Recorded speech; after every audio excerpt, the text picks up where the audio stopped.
Greetings, it is I, Tantus Naravan Dracovin, Lord and Emperor of the Dracovin Empire, and welcome. It is time to continue our discussion on Vampire the Masquerade in the World of Darkness. Previously, we were talking about some of those other bloodlines that existed that are mentioned specifically separately in the player's handbook of the current edition I've been talking about in Vampire, but in newer editions you can usually find some of them included into the main book. But regardless, we do want to talk about them, and today we're going to talk about their disciplines first, and then we can talk about the extended amounts of equipment this book talks about that you can get for your characters. Last time we talked about equipment, it wasn't a lot. The normal book in this edition did not have a lot of equipment in it. Let's talk about those disciplines. First off is chemistry.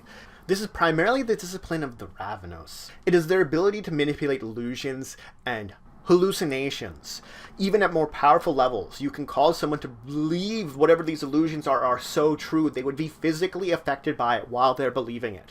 And the thing is, because in this modern day, most people don't think that they would encounter illusions or things like that, there's very little resistance to it, if any. People are easily tricked by them.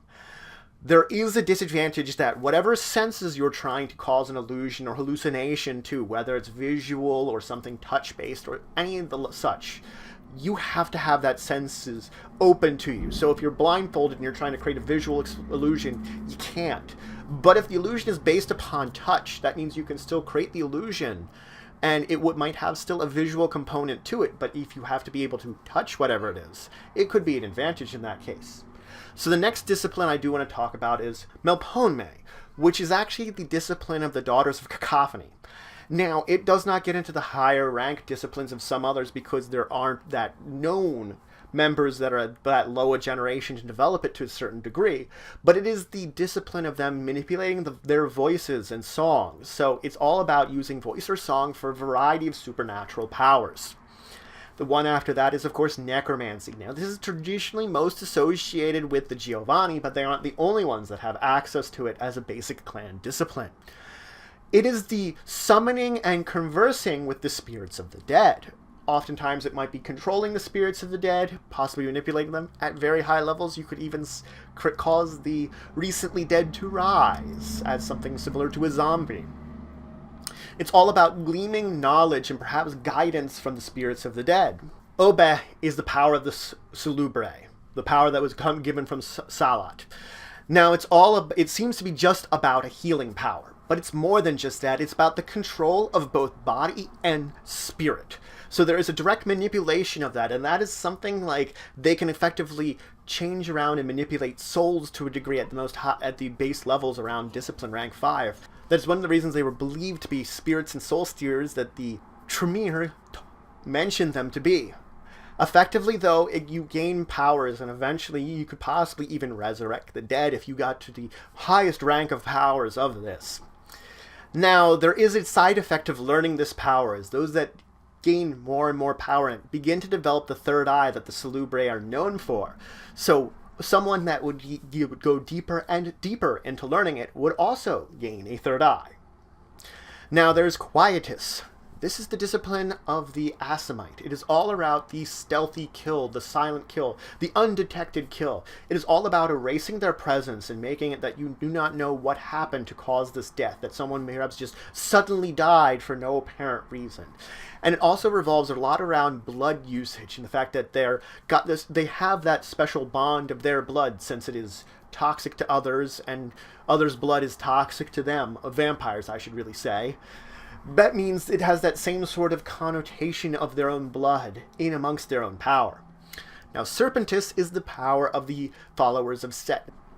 It is said to have derived from the legendary Set, and is all around about the concept of corruption in one way or another. Thanatosis is the power of the Semeti, and it's all about the appearance of death. It is a power that is unfortunately shunned by most kindred except for the most twisted of them all, just for the kind of horrible things it causes in others' appearance and the way that they function. Now let's talk about the equipment lists they provide in this book, because they are far extensive equipment lists. They, of course, provide a list of guns first and foremost. A massive list of different types of guns. Now most of them have generally small differences in their statistics, but it might mean something different for you. Maybe a greater range is something you need, maybe a little bit more damage. All these little things that might make a big difference for you in the long run, that you might make you want to look through this entire list and get an idea of what kind of firearm. Of course, it does provide a list of alternate ammos too if you want to use one of those. Things up like incendiary rounds, which make guns much more deadly against vampires. Fire bad to them. They, of course, list a bunch of melee weapons and thrown weapons, if that's kind of the thing that you want to do, if you want to try to use various types of swords, axes, and such, or throw things like daggers or other weapons. It drives deeper into other kinds of weapons, including artillery weapons and heavy weapons, and other kind of more explosive things, or special types of strange weapons that you might not find normally, or wouldn't fit into a category, things like tasers. Now, it does list a whole lot of types of vehicles. It gives the basic kind of ground wheeled vehicles, and it gives the prices for them, so if you're kind of looking into how much that would be in comparison to your resources. It also does list, of course, boats, commercial aircraft, armored transport vehicles, which we're getting into military stuff really, because that includes tanks, and then military vehicles, and most of the time those latter two are more going to be brought into the game for reasons based around role-playing or dangers that your characters might face rather than that they would be starting with them or purchasing them. Accessories for guns and weapons is of course listed too. Poison and drugs, and gives the effects that they would have mainly on mortals. It lists a whole bunch of them that you could look into using for various reasons. It, of course, lists computers and some of the basic information about what you'd have for computers, including little things about hacking and information about doing those sort of activities, difficulties of the different type of computer systems and hacking into them, other enhancements that can be to it that will make a difference if your character is going a more technology-based route in a supernatural game based on a modern world, which is actually not a bad idea. It, of course, gives some basic information on security systems that you can get. This is important for perhaps you want your haven protected. It lists a whole bunch of types of animals. This is primarily for having ghoul pets, because vampires have pets that are ghouls. It's a strange thing that does. It's very seldom something you can do. And it might be a kind of eternal companion you feed. As long as you feed it some of your blood, it will live forever, like a normal ghoul. So there are plenty of opportunities to get a pet animal. There's also a whole large list of miscellaneous equipment and tools that you can have access to that can help you out in various points in time. Some of them are more helpful than others. Because you are a vampire, you're probably not going to need a great deal of them.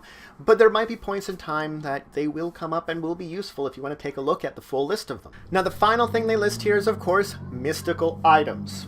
These are a short list of a number of mystical items that your characters can get in some way or another. Granted, there are a whole bunch of other mystical items, and other books will have other ones that you could possibly get, or your storyteller could come up with one that you could have access to. Traditionally, you're probably going to have to do something to find them in game. They're all very rare.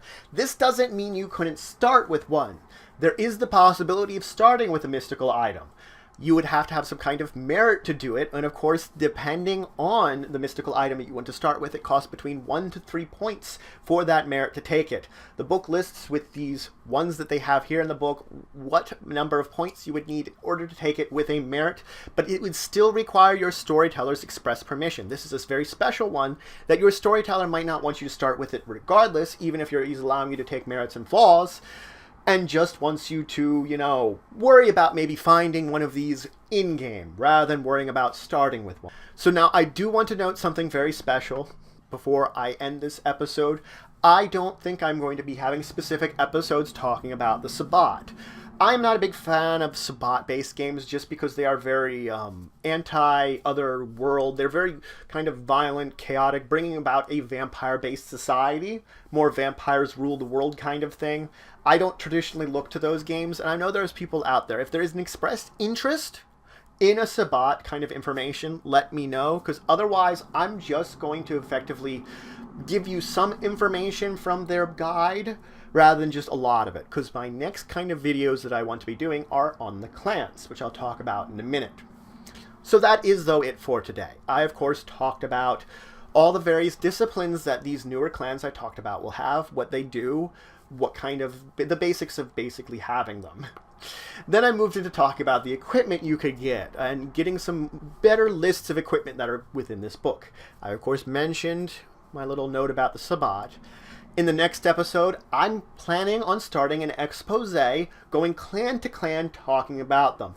Here's where I will talk about the clans that are primarily the Sabbat clans, but I'm going to go through each clan and bloodline, giving you a whole bunch of information about them. Basically, going to tell you things about their disciplines, some of their history, some of perhaps their founders. All this information that might be important, like the way they act, a lot of their attitudes, that will kind of break down the clans even more than I have in the past into this exact bits of information. I will probably start with the basic 7 Camarilla clans, move into some of the alternate bloodlines, stopping by the that I talked about in this set of episodes, move into talking about the Sabbat clans, and then move into any other bloodlines, including some more archaic ones, perhaps from ones like Dark Age Vampire and the such. And then we'll find out where we move on in talking about Vampire from there. So, if you have any questions, comments, anything you want to say, anything you think I left out, please just leave in the comments below. Especially if you're really interested in the Sabbat, please let me know in the description below. Please like, share, and subscribe. It shows your support for the channel, the empire, and the work I do. If you want to show some extra support, you could always check out my Patreon link in the description below. But regardless, until the next time, I bid you farewell.